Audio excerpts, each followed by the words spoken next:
5이 모이면 50명이 힘을 내고, 그래서 이것을 우리는 시너지 효과라 그렇게 부릅니다. 말 한 마리가 끄는 힘이 1마력인데 2마리 말이 끌면 10마력을 낼 수 있다고 하죠. 이렇게 회라고 하는 것은 모이는 힘을 얘기합니다. 교회는 회입니다. 교회잖아요. 성도들의 모임입니다. 그래서 교회는 내가 교회면서 모두가 교회예요. 참 재밌습니다. 국회의원이 독자적인 독립적인 국가기관이거든요. 근데 국회라는 국가기관을 만듭니다. 판사, 검사, 독자기관이거든. 판사 한 사람이 기관이에요. 국가기관이에요. 근데 그 판사들이 모여서 법원을 만들고 검사들이 모여서 검찰을 만들어요. 기관이지.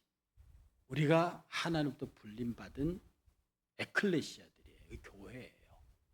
제가 교회가 에클레시아라 어원이 어디서 왔다고는 말씀을 드렸죠. 또 잊어버렸지. 승리한 투사. 그날의 승리한 투사로부터 선택받아 불림받은 여인. 이게 에클레시아입니다. 투사가 싸워서 소를 딱 쓰러뜨리고 그 쓰러진 소를 확인하고 칼을 꽂고 모자를 벗어서, 투사 모자가 멋있어요. 그걸 관중을 향해서 휙 집어던져서 그날 그것을 받아든 아가씨. 승리한 투사로부터 선택받은 아가씨, 에클레시아입니다. 사단과의 전쟁의 싸움에서 승리한 예수 그리스도로부터 선택받은 신부란 뜻입니다. 그게 에클레시아거든요. 그래서 교회는 말입니다, 거룩한 회라고 하는 모양을 가지고 있어요. 그런데 이 교회에서 모임이 많습니다. 새벽기도 모이고 주일 오후 모이고, 주일 예배 오전 예배 당연히 모이는데 오후 예배도 모이고 수요일도 모이고 금요기도 모이고, 플러스 청년들은 청년회 모이고 또 뭐 선교회 모이고 하다 보면 일주일 내내 교회 나오는 예가 대단히 많습니다. 근데 제 기억에 저는 거의 초등학교 때부터 일주일 내내 교회에 있었던 것 같습니다. 내가 아마 고등학교 때 교회 그만큼 안 있었으면 저도 좋은 대학을 갔을 텐데 신학대학 안 가고. 어쨌든요. 하여튼 교회에서 그 엄마들이 그러면 너는 왜 맨날 교회 가서 사니? 우리 어머니 그 얘기 한 번도 안 하셔요. 근데 내 친구 엄마들은 이런다. 너는 왜 맨날 교회 가서 사니? 그런데 그게 그렇게 돼요. 그리고 그게 정상입니다. 우리 주님의 그 순환 요일을 보면요, 월요일, 화요일은 종료주일 보면은 주일날 예수님이 나귀 타고 들어가서 성전에 들어가면서 성전 문 앞에 무화과 나무를 말라버리게 하고 들어가시거든요. 그래서 월요일 날 성전 청결하고 그 다음에 성전에서 이 사람들과 논쟁을 합니다. 그 감람선 설교를 하세요. 그러니까 월 화요일은 예수님께서 성전을 청결하게 하고 그 다음에 말씀을 강론하면서 설교하시고 이런 날이에요. 그래서 우리 성도들의 월요일 화요일은요, 주일날 예배의 은혜를 기초로 하나님 앞에 일주일을 결단하며 성스러운 삶을 사는 것. 그래, 월화는 그날의 주일날의 은혜를 가지고 월화의 일주일을 재단하는 거예요. 그래서 여러분들 월요일과 화요일을 망치시면 안 돼요. 성도들이 월요일날 나가서 싸운다거나 그러시면, 월요일 날은 하나님 말씀과 은혜가 내 삶 속에 적용될 수 있도록, 나를 주일의 은혜가 전달될 수 있도록 하는 거고요. 그 다음에 예수님의 마지막 일주일 가운데 수요일이 뭐냐면 유다의 배신이 있었던 날입니다. 저희 유다의 배신이 있는 날이에요. 제자들에게 가서 이렇게 서기관들, 대제사장들에게 이제 은 30 거래를 하는 거거든요. 근데 수요일은요, 조용합니다. 그래 뒤에 설명하겠습니다만은 수요일은 조용한 날인 동시에 배신의 날이에요. 그래서 이 수요 예배가 여기에 근거하고 있는데요, 하나님 앞에서 내 자신의 배신의 흔적과 조용함에 대한 묵상이 있는 날입니다. 전체부터 먼저 설명드리고요. 그 다음에 목요일 날에 세족식이 있어요.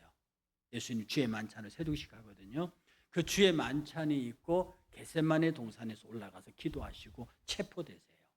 그러니까 목요일 날은 성도들은요, 수요일 날에 예배에 조용한 수요일, 배신의 수요일이 겹치면서 하나님 앞에 자기 자신을 돌아보고, 목요일 날은 예수 그리스도의 고난에 같이 동참하는 기간이에요. 그리고 금요일 날 예수님이 이제 십자가 재판을 받으시거든 처형되고 장사되는 거예요. 그래서 우리가 금요일 날 저녁에 모여서 기도하는 것은 예수 그리스도의 십자가에 못 박힌 죽음에 대한 동조예요. 그래서 금요일 날 저녁에 모이게 된 동기가 뭐냐면 예수 그리스도의 십자가 고난에 같이 참여하자. 그리고 토요일 날은요, 주님 무덤에 계시는 날이에요. 유대인의 안식일이에요. 우리는 제8 안식일을 준비합니다.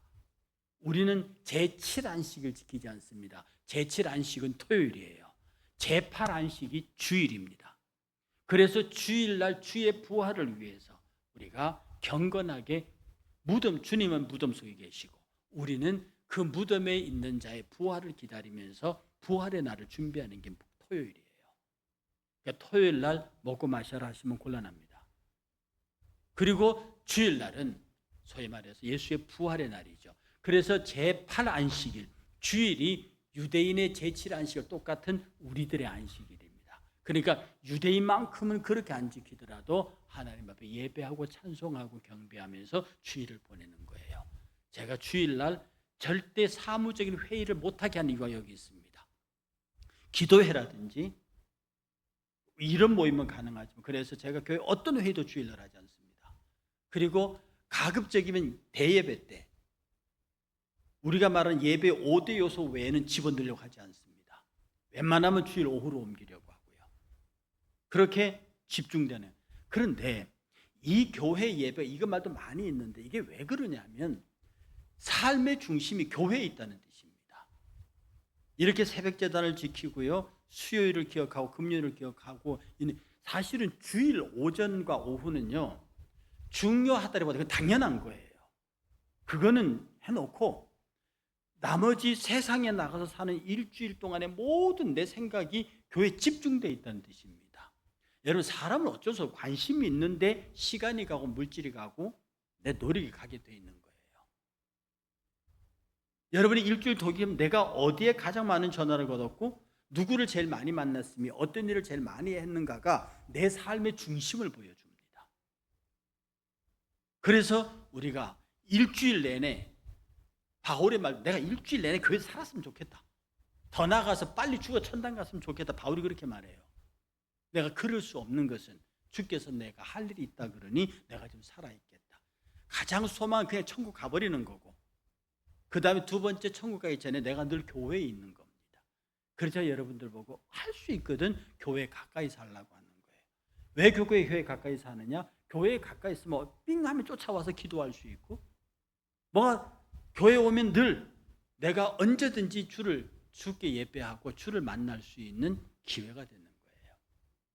저기 제 머리 깎는 그 미용사 아가씨가 이번 주 지난 2번 왔습니다. 내가 죄송해요, 광인에 세워서 전도했습니다. 우리 교회에 광이 있다 그래서 얘가 혹해서 왔어요.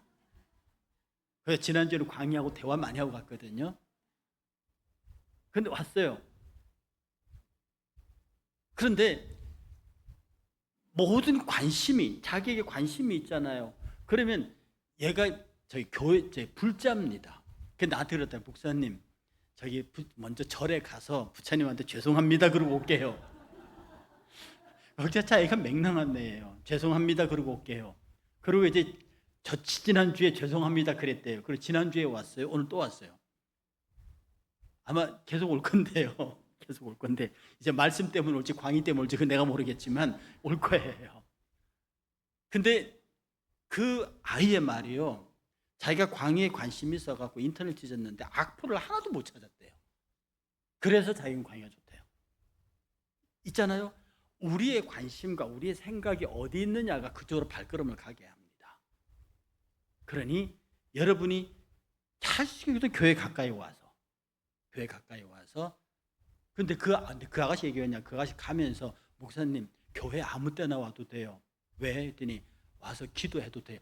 이 불자가 하는 말이 아주 맹랑하지 않습니까? 그래서 그래 언제든지 와서 기도하고 가면 된다 그랬더니 알았어요. 그러고 갔거든요. 표정이 굉장히 심각했어요. 여러분 우리가 말이 마음이 있는 곳에 모든 것이 집중되게 돼 있습니다. 자 그러면 새벽 기도회를 한번 넘어가 보겠습니다. 이 새벽 기도는요 성경에도 새벽에 기도했다는 얘기가 많이 있습니다. 어디냐면은 마가복음 1장 35절에 새벽 아직도 밝기 전에 예수께서 일어나가 한적한 곳으로 나가서 기도하시더니, 그러니까 예수가 습관적으로 새벽에 기도하셨다고 그랬어요. 그러니까 예수님의 새벽 기도도 습관적이셨어요. 그 다음에 시편 5장 3절에 여호와의 아침에 주께서 나의 소리를 들으시리니 아침에 내가 주께 기도하고 바라리이다. 시편 45전에 하나님이 그 성 중에 계심에 성이 흔들리지 아니할 것이라 새벽에 하나님이 도우시리로다. 119편 147편에 내가 날이 밝기 전에 부르짖으며 주의 말씀을 바라싸오니. 이런 말들을 보면요 사실은 정신이 제일 맑을 때가 새벽이고요 하루의 시작입니다. 군인들은 일어나면 일조점으로 하는 걸 합니다. 주변사관한테 오늘 시작합니다 일조복을 한다고요. 일조점을 일석점합니다. 군인들은 일조점으로 시작하고 일석점으로 하루를 마감해요. 우리가 하나님 앞에 일어나서 하나님 오늘 하루 시작하겠습니다. 아버지에게도 그런 얘기합니다. 우리가 내 삶의 중심이 그에게 있다고요. 내가 중심이 아닌 이상 내 삶을 오늘 하루도 하나님 어떻게 인도하실 건가요? 여러분들 하루 계획을 딱 세워놓으시잖아요. 근데 죄송하면 저는 하루 계획이라는 게 없습니다. 미리 약속된 약속 이외에는 내가 세운 계획은 없습니다. 그냥 내 자리에 앉아 있는 거죠. 약속 있으면 나가는 거고요. 하나님 어디서 누구를 만나서 어떻게 일을 진행하실 겁니까? 라고 한 늘 퀘스천 마크, 이게 기대입니다. 이건 소망입니다. 모든 것을 합력하여 하나님의 뜻을 이루실 하나님. 그래서 여러분들은 새벽을 제가 우리 교회 목양관 주일 낮 예배 빼놓고 포함해서 가장 중요하게 보는 게 새벽 제단입니다. 새벽을 깨울 수 있는 정성, 그리고 그 정성을 주님에게로 드릴 수 있는 마음, 하나님이 복 주시고도 넘치는 마음. 그래서 한국의 초대 목회자들은요 자기가 새벽 기도 소리가 울리기 전에 다른 세상 장사꾼들이 두보살이 하는 소리가 먼저 들리면 회개했다고 그랬습니다. 세상에 먹고 살겠다는 사람부터 새벽에 저렇게 하는데 하물며 영적인 생활을 하는 내가 그들보다 뒤져서는 된다고. 저기 스님들은 새벽 3시에 새벽 예불 한대요. 항차 그들도 그러한데 오늘날 신앙으로 사는 사람들이 새벽을 깨워서 새벽을 주 앞에 나올 수 있다. 이 전부 마음이에요. 구약의 예배는 다 하라였어요. 그런데 신약의 예배는요 네가 하라는 겁니다. 내 마음이 내 주께로 향해 있는 걸 보이라는 거거든요. 그 앞에 자주 보여야 하는 거예요. 그러면 우리가 보이는 사람 얼굴 보고 맨날 봐야만 돼. 그게 아닙니다. 마음이 모이면 사람의 모든 행동은 마음과 연결되어 있습니다. 내가 마음이 있으면 오게 되고 마음이 있으면 전화하게 되고 마음이 있으면 돈을 쓰게 되어 있는 거예요. 내가 새벽마다 주를 찾는다. 내 마음이 거기 있다는 뜻입니다. 그래서 성경도 그렇고 역사를 이끌어낸 위대한 인물들은 새벽을 깨워서, 세상 사람들은 새벽형 인간들이 성공했고요. 기독교 믿음의 사람들은 새벽 제단을 깨우는 사람들이 승리하는 사람들이었습니다. 하루 일과 시작하기 전에 그의 전투력을 끝까지 들어올리는 거죠. 그래서 1900년대 길선주, 이용도, 이기풍 이런 사람들이 우리나라 새벽 기도 시작에 싫어하는 사람들의 원흉인데요. 이분들이 초기 우리나라의 불교의 영향을 많이 받은 분들입니다. 그래서 이분들이 불자들에게 새벽을 빼앗길 수 없다. 그렇게 해서 시작한 게 새벽 4시 새벽 기도입니다. 한국교회 최초 새벽 기도 시간이 4시입니다. 그래서 4시 반 하다가 지금 우리가 5시 반에 하죠. 7시 하는 교회도 있습니다. 어쨌든 간에 하루를 주님에게 드리겠다고 하는, 그래서 어떤 새벽 기도는 고정된 형식을 갖지 않습니다. 왜냐하면 주로 새벽 기도가 4시에 가능했던 게 농경 문화예요. 그거 새벽 기도 드리고 집에서 밥 먹고 일 나가면 딱 맞는 시간입니다. 그래서 농사 짓는 분들이 저녁에 일찍 자요. 여러분 보통 농촌에서 8시면 거의 불 다 꺼집니다. 농촌에서 옛날에 전기불도 비쌀 때는 이게 다 제 기억에도 호롱불 켜고 있었던 시절이거든요. 다 끝이 나가. 그래서 어떤 형식보다는 본질, 하나님과의 교제, 말씀과 기도, 공동체로서의 영성 회복. 그래서 새벽 제단은요 할 수 있거든요. 여러분, 그래서 제가 하는 말이 안 되거든 일주일에 한 번이라도 한 번이라도 와서, 그것도 안 되거든 월사 기도회라도 오라 해서 내가 주를 향하여 있는 마음의 간절함. 여러분들요 마음이 간절하면 그곳에 있게 돼 있습니다. 다른 변명이 여지가 필요 없습니다. 마음이 있게 반드시 그곳에 있게 돼 있어요. 그리고요 수요 집회가 있는데 이 수요 집회가 조용한 수요일입니다. 예수님께서 입성하셔서 수요일 날은 말씀을 가르치고 이런 거 외에는 안 하셨어요. 막 성전 청소를 한다든지 막 그러지 않습니다. 그래서 복음서에서도요 수요일 날 오전과 오후를 보면은 주의 활동이 없습니다. 그리고 교회 전통에서도 수요일을 조용한 수요일로 보내죠. 그래서 천주교에서는 수요일을 묵상일로 봅니다. 조용하게 보내요. 그리고 예수님은 베다니에 머무르면서 장차 고난의 길을 준비하시고 제자들 돌아보는 시간이었어요. 이렇게 자기들 팀웍을 다지면서 이 장차 당하게 될, 그 주에 당하게 될 고난을 생각하시는 거예요. 동시에 뭐가 있느냐면 이 배신의 수요일, 이게 죄의 수요일이라고 합니다. 죄의 수요일, 이 죄 있잖아요. 불타고 남은 죄의 수요일, 배신과 유다의 배신이 이날이 있습니다. 이때 사탄이 그 마음속에 들어가는 건데요. 마태복음 24장 16절에 그때 12 중에 하나인 가룟 유다라 하는 자가 대제사장을 가서 말하되 내가 예수를 너에게 넘겨주리니 얼마를 주려냐 하니 그들이 은 30을 달아주거늘 그가 그때부터 예수를 넘겨줄 기회를 찾더라. 이게 수요일입니다. 그래서 이것을 배신의 수요일이라고 그러고요. 예수 순환의 방아쇠가 직접 당겨진 순간이에요. 요한복음 12장 13장 2절에 마귀가 벌써 유다의 시몬의 아들 가룟 유다의 마음에 예수 팔 생각을 넣었더니 그날이 수요일입니다.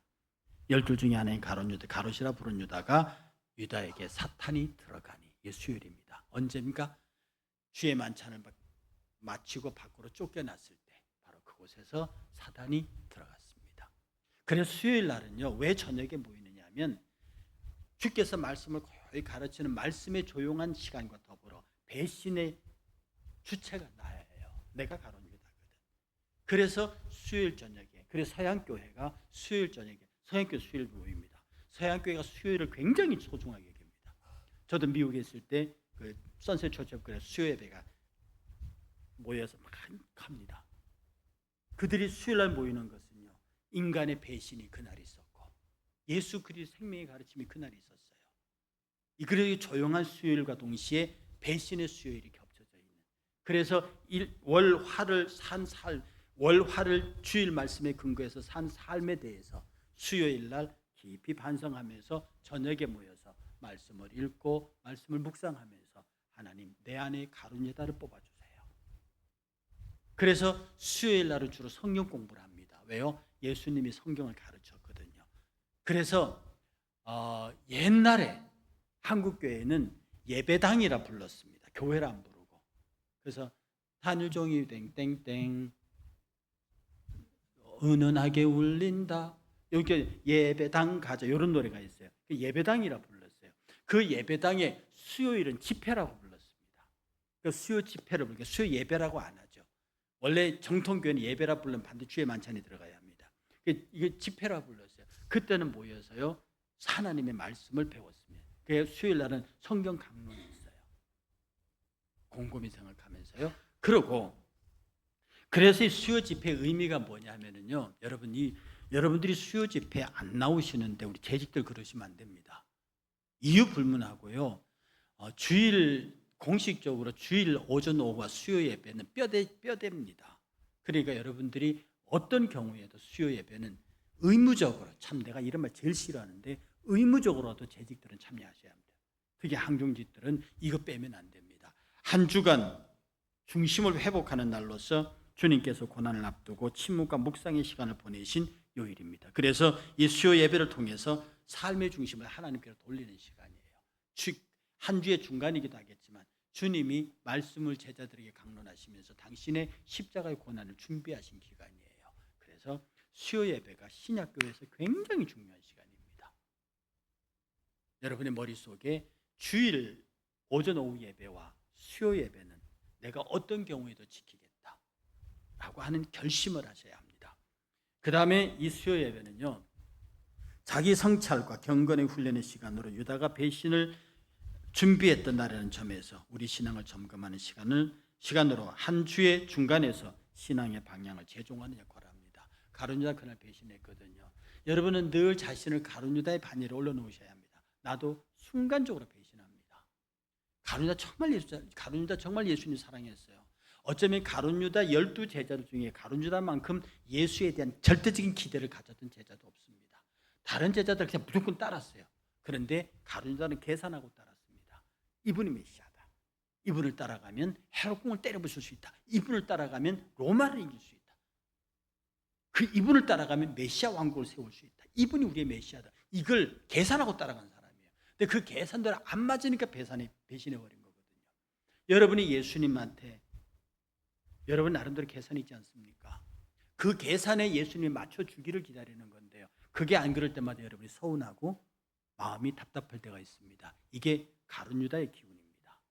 여러분들이 조심해야 하는 거예요. 그래서 수요일 날 저녁에 모여서 하나님, 내 3일의 삶을 돌아봅니다. 내가 오늘 하루의 삶을 돌아보면서 주의 은혜와 긍휼을 구합니다. 그래서 수요예배 중요하고요. 십자가를 묵상하는 날입니다. 그래서 수요예배를 단순한 형식이 아닌 십자가 묵상의 기회로 확장하여 영적 의미와 깊은 묵상의 깊이를 가져올 수 있는 시간입니다. 그래서 이 수요 예배를 그냥 교회의 일련의 행사, 이거는 지금 주일 예배에 빼고 나머지가 하나님께서 명령하신 예배는 아닙니다. 그러나 교회 역사가 만든 거거든요. 제가 언젠가 말씀드렸듯이 교회에는요, 성경의 권위가 있고 성경적 권위가 있습니다. 이 성경적 권위는 성경에서 하나님이 명령하신 건 아니지만 하나님의 명령에 준하는 권위를 가져요. 말씀드렸듯이 술 먹지 말라, 담배 피지 말라, 노름하지 말라, 마약 같은 거 하지 말라. 이거 성경의 기록이 정확히 나타나 있죠. 술에 관해서만 술 취하지 말라 딱 나타나 있습니다. 그러나 담배는 예수님 얘기하실 때 담배기는 없었고요. 그다음 마약 얘기 이런 것도 없습니다. 그러나 이걸 못하도록 교회 법으로 정했거든요. 제사를 못하도록 교회 법으로 정했거든요. 한국 교회가 그걸 정했어요. 그러면 사람들이 그 성경이 어디 있어? 성경에 문자는 없어. 그러나 성경에 그 정신이 있고 성경이 그것을 지지하고 있다. 그걸 공교회가 결정했다. 그건 성경적 권위를 갖습니다. 해서 한국 교회가 주일 오전 오후에 수요 예배와 새벽 기도는 성경적 권위를 갖습니다. 이건 누구도 교회가 예를 들어 그리스도에게 총회가 모여서 앞으로 우리 수요 예배 안 드려 이렇게 결정하기 전까지는 한국 교회가 거기에 동의한 이상 이건 따라가야 하는 겁니다. 이 교회의 결정입니다. 성경에 메시지가 있고 그 성경의 근간 교회의 결정이 있습니다. 우리 다음 주에 목사 안수식 하잖아요. 성경에 그런 거 없어요. 성경에 그런 거 없다고요. 그런데 교회의 결정입니다. 성경적 권위를 갖는 안수식입니다. 그러므로 우리가 하나님 앞에 섰을 때 하나님이 우리의 양심과 하나님이 주신 교회라는 조직을 통해서 준 거룩한 결정은요, 우리가 그것을 절대적으로 성경에 준할 만큼 순종하고 따라가야 됩니다. 그 다음에 금요 기도회인데요. 이런 금요 기도회는 예수님이 십자가 못 박혀 죽으신 날이에요. 목요일 날이 겟세마네 기도가 있잖아요. 그러니까 그 겟세마네 기도의 간절함을 가지고 와서 우리가 금요일 날 무덤 속에 계시는 주님과 함께, 그래서 이 금요 기도회는요, 찬양과 이렇게 밤을 새워 기도하고요. 그 다음에 기도 중심의 부흥 집회가 되고요. 우리나라 5, 60년대는 전쟁과 가난의 사회적 고난과 불안이 있었기 때문에 당시 통성기도라는 것이 굉장히, 그래서 눈물의 밤으로 세운, 저도 신학생 시절과 거의 예배 신학 제가 초기까지는 10시 시작해서 새벽 기도까지 합쳐서 끝났습니다. 옛날에 철야 기도는 그랬습니다. 근데 그때는 어떻게 했는지 모르겠어요. 근데 지금 가만히 생각해 보면 그때 기도해둔 기도의 양이 지금까지 영향을 미치는 것 같아요. 그래서 젊었을 때 기도의 양을 많이, 의사들이 그런 얘기 하더라고요. 운동하잖아요. 운동하면은 나는 별로 운동해도 효과가 안 나는 것 같아. 그렇게 얘기를 하는데 그 의사들이 뭐냐면 그때 운동해둔 것이 몸에 쌓여 있다가 나중에 똑같은 나이 들었을 때 다른 사람은 쓰러지는데 그 사람 운동 안 해도 안 쓰러져요. 왜? 그만큼 운동을 예전에 해뒀으니까. 제가 그 얘기 듣고 그래서 맞아. 내가 지금 운동 하나도 안 하거든. 그야말로 나는 숨쉬기 운동밖에 안 해. 내가 건강한 것은 고등학교 때 워낙 열심히 운동했던 게 뭐냐. 진짜 고등학교 때 운동 많이 했거든요. 그게 지금까지 옛날에 젊었을 때 아무 쓸데없는 운동이 그게 몸 안에 축적되어 있어가지고 어떤 분이 농담합시다. 어떤 분이 저보고 왜 주름이 없냐요. 그래서 주름은 왜 생기는 줄 아냐. 여러분 주름이 있잖아요. 우리나라 이 지구 중력이 땡겨서 그런 거예요. 이 신사들 아줌마도 왜 배가 자꾸 아래 쳐지는 줄 압니까? 밑에서 중력이 땡겨서 그래요. 그래서 나이 들수록 근육 운동하라는 게 근육 운동해야 이걸 장기를 잡아주거든요. 그래서 여러분 정말입니다. 수건 같은 거 닦을 때도 위로 닦으라고 제가 말씀드렸잖아요. 세수할 때도 위로 하라고 그랬잖아요. 밑으로 땡긴 걸 도와주면 안 되잖아. 근데 이렇게 그걸 오래 하면은요, 몇십 년 평생을 그렇게 해보세요. 평생을 위로 세수하고. 네, 그러면 안 쳐집니다. 제 팔자주름 없잖아요. 안 쳐진다니까. 지금부터라도 하세요. 이게 농담이 아니라 꾸준히 그렇게 하는 것에 관한 결과는 우리 몸에서 반드시 나타나게 돼 있는 거예요. 그래서 철학기도 청년 때부터 기도하고 청년 때부터 기도의 양을 많이 쌓아둬야 하는 것이 이게 언젠가는 위력을 발휘합니다. 우리 하나님은 당신 앞에 쌓아둔 것은 절대로 묵히시는 법이 없으세요. 그래서 열심히 철학기도가요 밤 12시부터 시작해 밤 10시부터 해서 보통 자정 지나서 새벽까지 가든 그때 이제 성령의 체험들이 있고 방언의 은사들이 나타나고 병 고침과 기적과 이게 나타났어요. 여러분 절대로요 다시 부탁합니다. 뭐 신비한 능력 가졌던 사람 찾아가지 마세요. 그 전부 이렇게 말하면 거짓말이고 100% 사기입니다. 요새 내 눈에 보이는 신령한 은사자들의 99%가 사기자들입니다. 성령을 빙자한 사람들. 그 사람 나중에 그 벌을 어떻게 죽어 누구를 꼬시느냐? 순진한 사람들. 은혜를 갈구하는 사람들. 그 다음에 뭔가 하나님의 은혜에 대한 갈망이 있는 사람들. 이런 사람을 찾아가서요. 자기가 경건의 능력이 있다고 빙자해서 그 사람들을 흔들어요. 여러분 주의 교회는 주의 성전은 그런 게 아닙니다. 내가 하나님 앞에서요 하나님 새벽 제단과 수요 오전 예배 여러분이 속해 있는 이 제단에서 착실히 하나님 앞에서 하나님의 은혜와 긍휼을 구하고 여기서 같이 기도하고 이렇게 할 때에 하나님께서 때를 따라 은혜를 부으시는 거예요. 신령한 것을 요구하는 사람들이 가장 사탄이 잘 들어갑니다. 여러분 신령하다는 사람의 특징이 뭔 줄 압니까? 교만합니다. 신령하다는 사람들의 특징이 교만해요. 그리고 남들의 신앙 상태를 함부로 정죄합니다. 저렇게 믿어서는 안 돼. 그래 갖고는 안 돼. 그래서 너는 제가요 얼마 전에 정년이 훨씬 지난 목사님 만났어요. 근데 이분이 정년 은퇴 안 하려고 교단을 옮겨버렸어. 탈퇴해갖고. 그래서 만나서 목사님 저기 은퇴하실 날짜는 지났는데 힘들지 않았어요? 그랬더니 내가 그 교단에서는 떠났고 근데 임 목사 말이야 요새 내가 이제 와서 설교를 할 것 같아. 예? 내가 70이 넘었는데 이제가 목회가 뭔지 좀 알 것 같고 이제 설교가 뭔지 좀 알 것 같대요. 속으로 거짓말 같은데. 거짓말이에요. 다 놓고 말하면 그건 거짓말입니다. 이게요 하나님 앞에서 자기의 삶을 이렇게 드러낼 적에 내 중심이 하나님을 향해서 딱 꽂혀 있는 사람은 그런 얘기 함부로 그렇게 하면 뭐냐? 내가 이제 성령을 알 것 같아. 내가 이제 영적으로 트였어. 난 저로 거짓말 그럽니다. 그건 자기의 정열 넘긴 걸 합리화시키는 거예요. 아닙니다. 그런 겁니다. 정말 우리가 하나님 앞에서요 내 모든 신앙의 열정을 모아서 여러분 얼마나 하나님 앞에서 기도하는 게 힘든 줄 아세요? 설교하는 게 얼마나 힘든 줄 아세요? 전도하는 게 얼마나 힘든 줄 아세요? 여러분 그게 쉽다고 말하는 사람들 그 은사가 그거는 그렇게 말하는 사람들 은사를 모르는 사람들이에요. 정말 설교를 아는 사람은요, 이단 올라가기가 죽기만 해요. 올라가면 나도 모르는 힘이 임재한다는 걸 알지만 그것을 시작하기 전까지는 고통스러워요.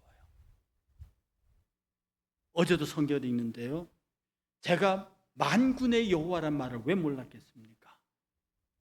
그런데 내가 알고 있는 글자 속의 만군의 여호와, 이게 도대체 유대인들은 말만 하면 만군의 여호와, 우리가 쓰는 이 만군의 여호와가 도대체 뭐냐? 여러분들 그냥 지나갑니다. 그러나 저는 이 만군의 여호와라는 말을 붙잡고 얼마나 고민했는지 몰라요. 그런데 어느 순간에 성령께서 제 지혜를 깨우래. 그 만군, 군자, 군사 군자인데 그 만군은 모든 군사. 그래서 제가 히브리어 책을 펼쳤습니다. 찾았어요. 하늘의 군대, 모든 군대. 하늘의 군대, 천사들의 군대. 이 천사들의 군대의 최고의 정점에 하나님이 계신다는 거예요. 이 말, 그 만군의 여호와가 내게 방패가 되셨구나. 그가 나를 지키세요. 그가 나를 위해서 싸우세요. 그가 나의 길을 지키고 인도하세요. 그 만군의 여호와가 나보고 말씀을 전할 때 담대하라는 거예요. 담대하게 올라가. 나를 믿고 올라가라는 거예요. 무슨 말을 할지는 당신이 하시겠다는 거거든요. 제가 책상 앞에 앉아서 어떤 경우에는 제 아내가 그걸 제일 싫어한다 그러잖아요. 앉으면 나올 줄 몰라. 여러분, 의자에 서너 시간 앉으면 허리 아프죠. 저는 10시간도 앉아 있습니다. 제일 싫어해, 밉다고. 그런데요, 거기 앉아 있으면은요, 이렇게 앉아 있게 하시는, 그걸 컴퓨터상에서 단어 하나를 고차고 찾아가면서 하는, 그래. 근데 그게요, 그 자체가 굉장히 고통스러워요. 그게 힘듭니다. 그런데 이제서 나이 70 넘어서 목회를 알고 설교를 알겠다고요. 그건 거짓말입니다. 여러분, 우리가 하나님 앞에서요, 정말 기도하기가 어렵습니다. 말씀 전하기 어렵고요, 전도하기 어렵고요, 선교하기 어려워요. 그걸 할 수 있도록 무릎에 힘을 줘서 이렇게 세우시는 이가 성령이십니다. 그가 일으킬 수 있는 힘을 주는 게 뭐냐면 그게 기도입니다. 여러분, 철학 기도 나오는 사람을 극성맞다 하지 마세요. 여러분은 그렇게 기도해 본 적이 있냐고요? 여러분 새벽 기도처럼 간절하게 기도해 본 적이 있냐고요? 수요에 나오는 사람처럼 하나님의 말씀을 사모해 본 적이 있냐고요? 그럴 수 없습니다. 그래서 여러분들은 금요 철학 기도에도요, 다시 말하면 이 교회의 주일 예배는 만찬 예배를 그렇다고, 나름 모든 집회는 강제된 게 하나도 없어요. 성경에 하라는 거 없습니다. 그러나 성령이 내 마음을 통해서 모이기를 패하는 그 어떤 자들의 습관까지, 그 모이기를 패하는 사람이 누구냐면, 당시 유대교회 안에 들어와서 주의 이름으로 모이고 만찬하고 매일 모였으면서 예루살렘 공동체가 아예 한 집에 같이 살았거든. 그걸 막 시비하는 사람들이 있었어요. 바울은 그러지 마라. 할 수 있거든 같이 모이고, 할 수 있거든 두세 사람이랑 모여서 기도해라. 교회라는 공동체란 말이에요. 모여서 함께 가라. 이것을 패하는 그 어떤 자들의 습관처럼도 하지 말라라고 얘기합니다. 그리고 주일 오후 예배는요, 이게 19세기 미국 개신교 전통이에요. 특히 청교도들이 주일 오후 예배를 귀히 여겼습니다. 그들은 주일 오전 만찬 예배를 드리고 난 다음에 밥을 먹고 애찬을 나누면서 오후 예배를 드리면서요, 성도들의 영적 커뮤니케이션이 일어나도록 그들이 정말로, 그래서 이것은요, 주일은 하루 종일 하나님께 바치는 날이었습니다. 그래서 원래 주일 오후 예배가 저녁이었어요.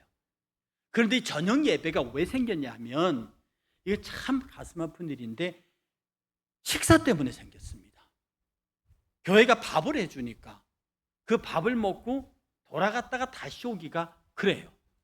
그래서 한국교회도 초기에는 밥 안 했거든요. 제가 기억에 교회에서 점심 먹은 기억이 없습니다. 그런데 언제부턴가 교회가 도시화되면서 온 사람들에게 밥 먹여서 보내면서 저녁 예배가 없어질 위기에 처했습니다. 그리고 집에 갔다 다시 오는 게 쉽지 않단 말이에요. 그래 아예 온 김에 밥 먹고 예배 드리자. 이게 주일 오후 예배입니다. 그래서 주일 하루를 온전히 하나님 앞에, 그래서 로드스데이, 주의 날이라 해서 하루 종일 주님 앞에 드리는 날로, 그래서 주일 오후 예배가 원래는 저녁 7시 이후에 드려졌던 예배예요. 그래서 이게 이제 우리나라 1900년도 선교사들에 의해서 들어왔고요. 거의 한국교회 전통은 주일 오후 예배와 오전 예배가 같은 급으로 놓습니다.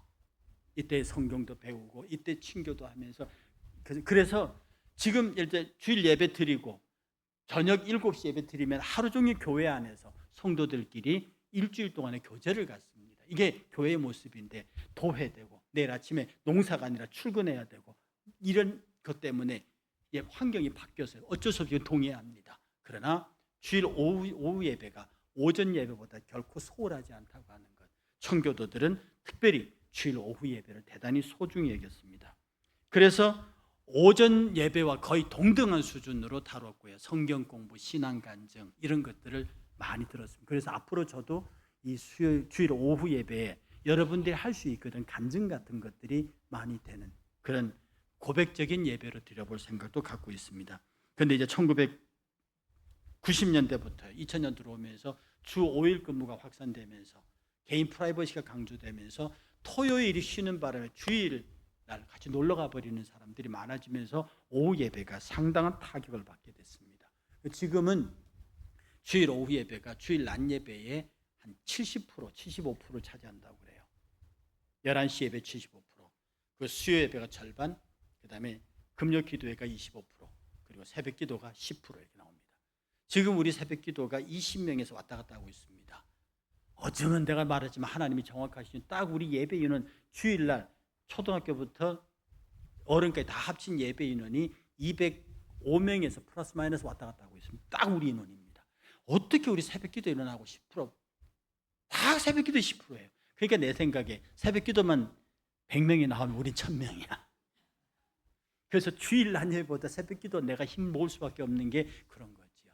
어쨌든 여러분 새벽 기도 포함해서 주일 예배 포함해서 교회가 갖고 있는 이 5번의 예배를 여러분이 내가 교회 중심으로, 말씀 중심으로, 신앙 중심으로 살면 정말 소중해. 어쩔 수 없어 못 나오는 거 어떻겠어요? 그걸 정죄하지는 않습니다. 뭐 주일 낮 예배 대예배들 어쩔 수 없이 못 나오는 건 상관없지만 주일 예배 나올 수도 있고 안 나올 수도 있는 상황에서 저쪽을 택하는 건 그건 좀 괘씸죄에 걸릴 수 있습니다. 모든 결정에서 예배 우선. 여러분 하나님의 만군의 여호와의 하나님의 군대를 움직일 수 있는 제일 요소가 예배입니다. 내가 하나님께 예배 드리겠다는데 하나님 나 예배 시간 보장해 주세요. 당신이 싸우십니다. 내가 수요 새벽기도 이 재단 지키겠습니다. 날 도와주십시오. 그가 싸우십니다. 그가 당신 일들을 한다고요. 내가 예배 드리고 내가 하나님 말씀 중심으로 살겠다는데 네가 알아서 해라 그러실 하나님은 아니시거든요. 여러분들은 하나님께 예배하세요. 주의 교회를 섬기세요. 하나님이 당신들 일을 합니다. 어느 것이 수지 맞는 일인지 오늘 이 시간에 잘 계산해 보시기를 주의 이름으로 축복합니다. 네, 찬양팀 나오시고요. 여러분의 신앙생활에서 주일 이 말씀드린 5대 예배가 여러분의 마음을 보이는 예배가 돼서 여러분이 이 예배에 예배는 훈련의 성격이 있거든요. 이 교회 집회는 훈련의 성격이 있고 교제의 성격이 있어요. 공부하고 훈련하고 교제하는데 그거 없이 여러분의 신앙이 클 수 있다고요? 저는 그렇게 생각하지 않습니다. 힘있게 모여서 교제하고